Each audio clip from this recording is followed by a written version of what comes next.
Greetings, family. Peace, love, and black power.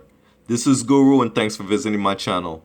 This vlog is about some Black Lives Matter activists who are second guessing social media, and here's why.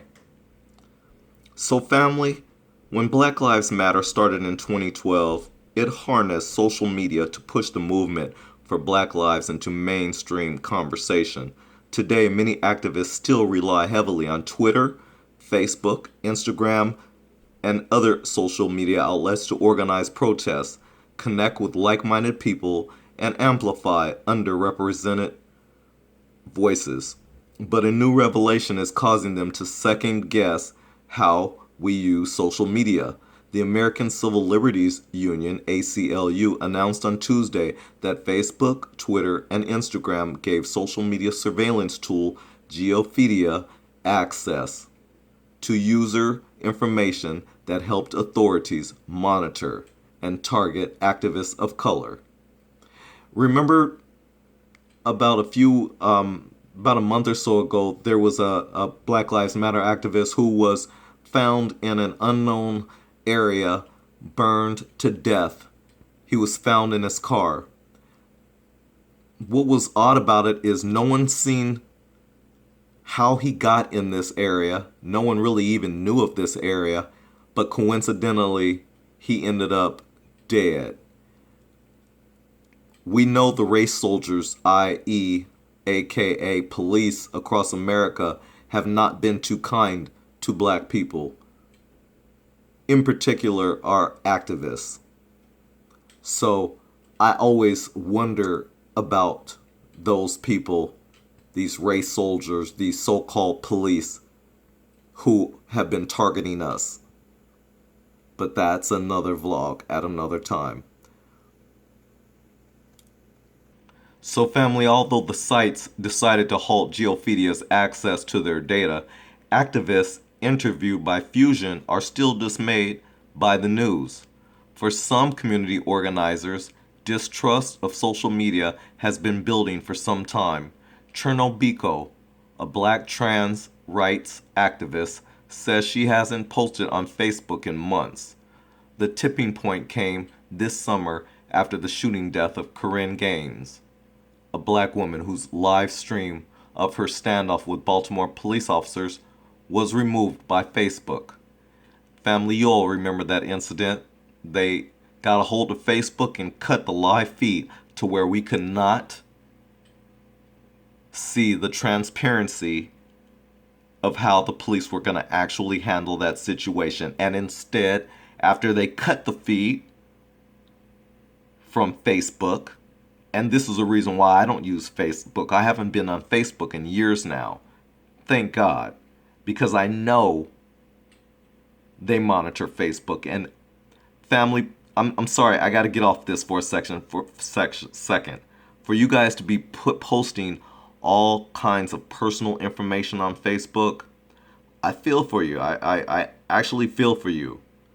You're just giving other people access to everything about you. And these people don't care about you one bit, but you're posting all your personal information out there, including that of family members and friends, associates and what have you. And then you wonder why that picture that you just posted, why the police are knocking at your door, asking you questions about this, that, and the other, and then you're carted off to jail. No thanks. I digress. Let's get back to this. So, quote, "That was a shocking wake-up call for me," Biko told me, "and to see such a lack of support for Corinne Gaines." Exactly.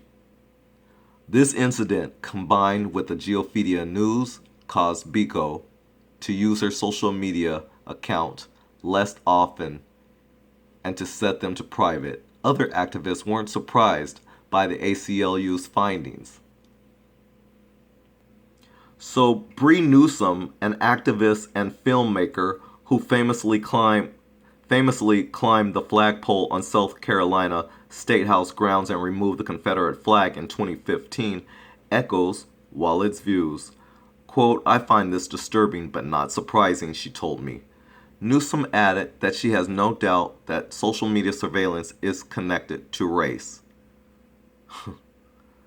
Quote, mass media platforms are overwhelmingly owned and controlled by white men, while the users of social media platforms are disproportionately young people of color, she said.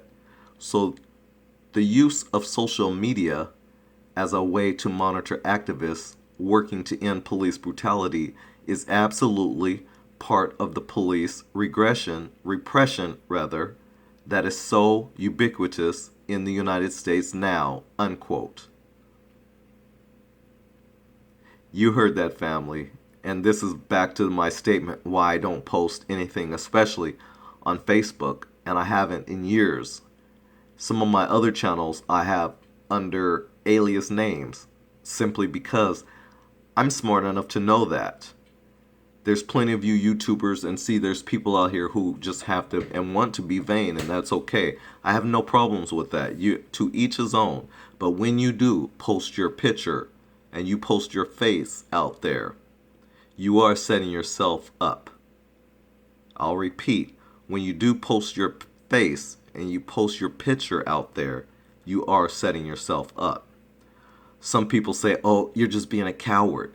No, you're being smart, especially against a system that is so corrupt. Why would you do something that you feel is right? Why would you do the right thing when you know that the system is corrupt and will do everything against you in their power?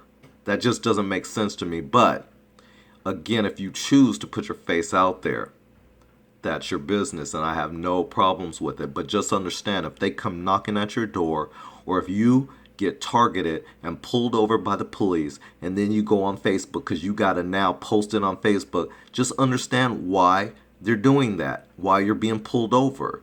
Connect the dots. It's not rocket science. So yes, I post when I do show my face. Yes, I'll post with sunglasses on. I do that so that you can see that I'm black, I am African American, so that you could see that. Because see, I would get trolls saying, oh, you're white, and they would say that because, well, my dictation is clear. I don't fit their stereotype. So therefore now they have to make up other things. And they try to do that and fail all the time. These are the white supremacists and the racists who want to silence what we have to say. It's not going to work. I'll repeat, it's not going to work. But when I do decide to show my face, I put on my sunglasses. I know another YouTuber who would show this person's face, because I don't want to say if it's a he or she, but would show this person's face. And then this person puts out a lot of content. This person has gotten, from my understanding, from what I'm learning, has gotten fired a few times from this person's job sites. And I wouldn't doubt it's because if people see who you are and of course turn you in, well, and why would they turn you in? For doing the right thing, right? Well, you're doing the right thing. You're doing the black thing. And that's what they're turning you in for doing what's right, but they would do nothing more than to turn you in to get you in trouble. So this person would go through different jobs, wondering why they're being let go from a job. And I just prefer and would rather not do that. Back to this article, though. I'm going to repeat what I just stated earlier, because it deserves repeating. Quote, mass media platforms are overwhelmingly owned and controlled by white men, while the users of social media platforms are disproportionately young people of color, she said. So the use of social media as a way to monitor activists working to end police brutality is absolutely part of the police repression that is so ubiquitous in the United States now, unquote. So family, still, Newsome emphasizes the important role that social media plays in people's lives, saying it gives them an opportunity to speak out and steer the national news narrative. Tuesday's revelation will only worsen the already fraught relationship between police and communities of color, according to teacher and activist Zelly Imani.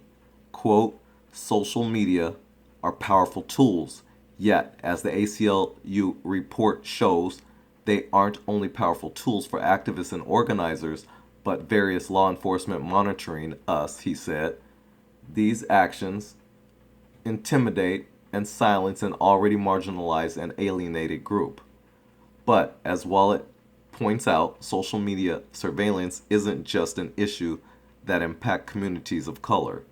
Quote, all Americans, but especially activists, be they progressive or conservative, should be concerned about the government collecting data on social media platforms, he said.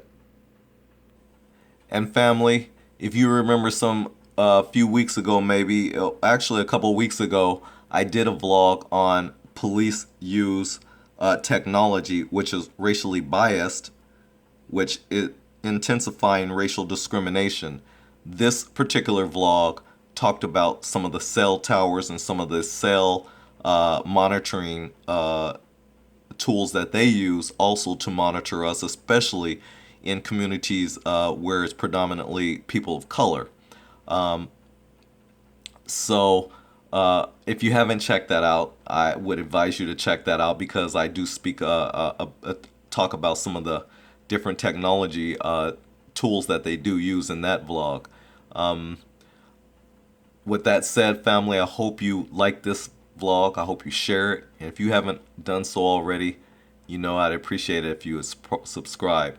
This is Guru. Peace, love, and Black Power.